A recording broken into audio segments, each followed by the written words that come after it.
horatti horaa warri horii beektanii jedheen deema seebbiseeti. Oromoon horii bobbaasee qajeelchee gara horaatti ayyoo koyaa yilee koo annaannaa ganni qabeetti horaa warri horii beektanii jedheen deema seebbiseeti. Oromoon horii bobbaasee yaa magaaltiyyaa gogolboo kiyyaa kiyya boqee kiyyaa kootu bokkisaa galgalli ga'ee jabbi mar'attee qalbiin kiyyallee waan nannaan jettee.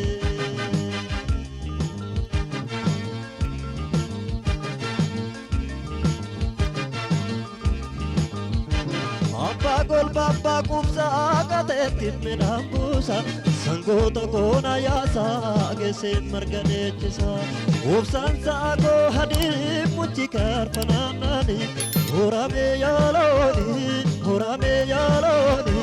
kan ammaan beeknesani horamee yaalooni kan cubbuun beeknesani.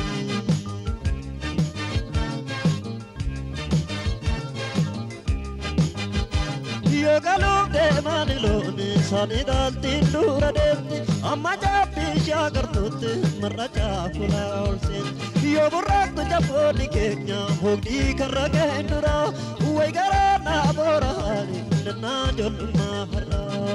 Hora gabbadhaa yalooni dheedaa furdadhaa yalooni kan sin beekutu yalooni sin horaa yalooni barrillee baraa dabarseet cirrachi margaa amma garsee. Muddena muddee jette loon murnina furee jette looni.